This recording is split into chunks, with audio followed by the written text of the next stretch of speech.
You say you're already burnt out on those Muzak Mall Christmas carols? Well, just drop by Tower Records, where the hottest selling CD this season is... The Bob Rivers Twisted Radio. This has been selling like hotcakes.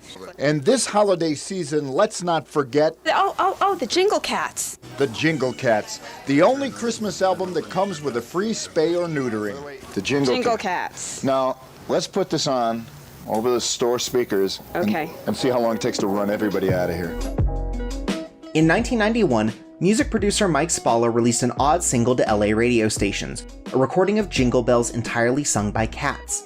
For a full year, he had been recording his 9 cats, collecting 40 different audio samples and editing them to match the melody of the holiday classic.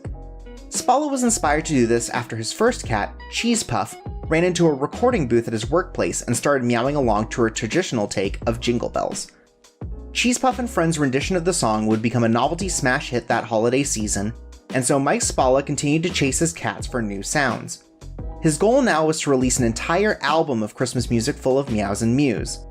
Spalla would ultimately collect over 1,000 different samples, and, in 1993, he released Jingle Cats, Meowychristmas to rave reviews.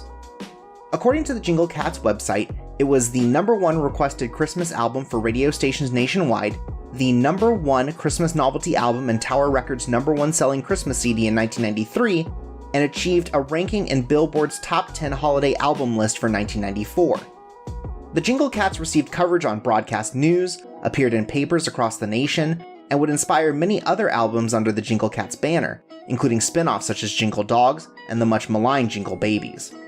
It would also make quite a splash overseas, going gold in countries like Sweden and Japan, eventually leading to one of the strangest licensed video games I've seen.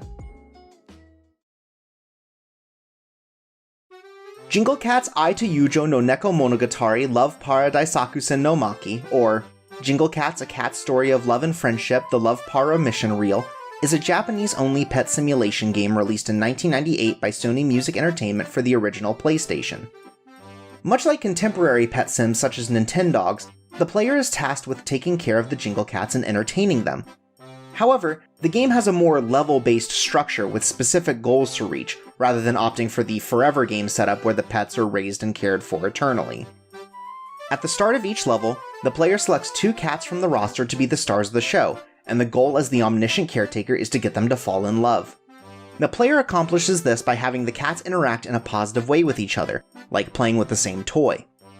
While later levels will throw up to 5 cats into the house at once, the extras are only there to get in the way, much like real cats. Once the 2 stars have built up their relationship and the love meter at the top of the screen has maxed out, the player can activate a love attack. One of the cats will approach the other and make a gesture of affection, and if they're compatible with each other, the other cat will respond positively, completing the level. After each stage, the player will get to see a performance by the Jingle Cats, and the songs they sing are game-exclusive tracks using Mike Spalla's original samples. While Jingle Cats may seem unparsable at first glance because of the language barrier, the actual mechanics behind the game are rather simple. Much like real cats, the Jingle Cats are happy to act largely independent of the player. They'll walk around, knock over household objects to play with them, watch TV, and sleep. However, if the player wants to complete the game, they will need to start interfering a little. Each cat has a set of parameters: affection, mood, hunger, and cleanliness, and the player is asked to keep the cats happy by maintaining these stats. Affection is increased by playing with them, either through petting or using the selection of toys available from the menu. It can also be decreased by picking the cats up, hitting them with a hammer, or leaving them in the bath. Mood is more volatile and can swing in either direction depending on the characters currently in the level, how well the cat's other stats are maintained, and random chance.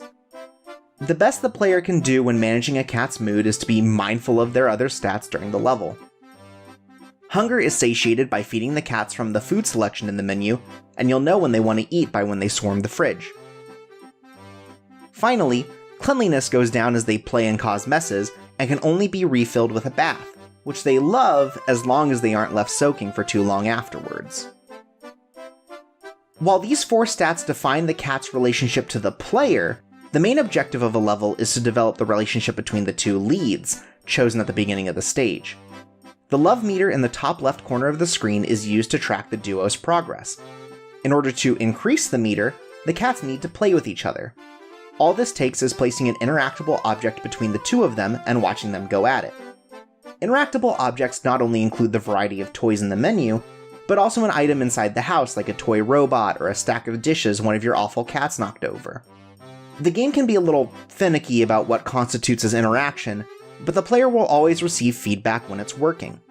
When two cats start their playing animation together, they'll both let out a little meow in happiness to show the relationship is improving. The player has to be careful though, as the other cats in the level will constantly get in the way if they're not getting enough attention. If one of the two leads interacts with another cat, the affection between them will increase, but the level's love meter might decrease, meaning the player will need to spend more time fixing the relationship between the main duo. Also, if the other cats are unhappy when the love attack is initiated, it's possible for them to jump in and ruin the moment, kicking the player back into the stage. The player will then need to raise the cat's parameters before attempting another love attack. Once the player understands the mechanics of Jingle Cats, it's fairly easy to abuse the system in order to beat the game. In every level, the two main cats can be quickly isolated and made to play together, while the others are distracted or thrown into other rooms until the leads are ready for a love attack. This is due in part to the limited number of interactions that progress the game state, which unfortunately leads to a bit of a shallow experience. However, just looking at the game as a set of objectives misses the real charm of Jingle Cats, which can be found in the moments surrounding the completion of a level. The cats each have their own personality, and it's fun to watch them come alive. All 9 original Jingle Cats are represented in the game with distinct designs based on the illustrations found in the Japanese release of meowychristmas. This expressive and cartoony style translates well to the pixel art of the game and makes watching them more engaging and entertaining. Each of the cats have dozens of unique sprites, from the way they play with toys to how they handle themselves in the bath. Twizzler is easily one of my favorites, as his sprites demonstrate that he's clearly a monster from another planet. The cats have their own likes and dislikes when it comes to toys, and the stats like their affection and mood will increase faster if given something they enjoy. The Jingle Cats also have affinities with each other that can make levels easier or harder depending on who you decide to pair together. Cats with a positive affinity have an easier time filling up their love meter and playing together. Cats with negative affinity bring down each other's mood, and can even start catfights during the levels, which drastically affects their stats. There's an undeniable joy in watching the cats interact with one another and discovering all of the little quirks each of them has. It's clear that a lot of love was put into the game's aesthetics, and the level of detail in the cats alone shows it. Of course, no discussion of charm or joy in Jingle Cats would be complete without talking about the songs. After each level, the game plays a pre-rendered video of an animated Jingle Cats performance, and the song list is diverse to say the least.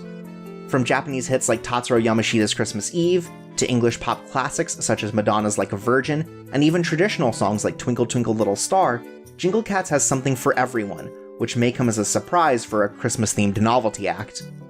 The meows are well put together enough not to be grating to the ears, and the songs themselves are short enough to entertain without becoming tedious. The music videos are entertaining as well, with the performances intercut with scenes of the Jingle Cats having fun together or causing trouble. Each of these cutscenes has a hint of the game's main plot as well. A bad boy stray cat named Sprocket wants to join the Jingle Cats, but has trouble being forthright with his feelings. After he breaks into their home in the final level and the player raises his affection, the cats welcome Sprocket into their group and they perform Born to be Wild together. There's nothing like seeing a cat riding a wild hog that really lets you know you've accomplished something.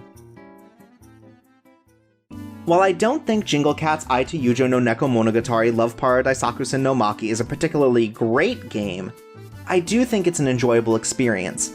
Though it's low on depth, it has a lot more nuance and charm than can ever be expected out of a game based on a collection of novelty CDs. There's quite a bit to discover for those who enjoy finding weird and unique interactions, and the average playthrough is short enough that it doesn't overstay its welcome. It reminds me of playing Neko Atsume before it had an English release, and the joy I had discovering each new cat without any real idea of what was happening. Jingle Cats has style and just enough going on mechanically to keep the player entertained for a full playthrough, and I think that's all you need for this particular game. The fervor around the Jingle Cats brand may have died down over the decades, but I think this game stands as a testament to a kind of joy that extends far past its status as a licensed product. I have my fingers crossed that we'll see a babysitting mama style game for Jingle Babies on the next generation of consoles.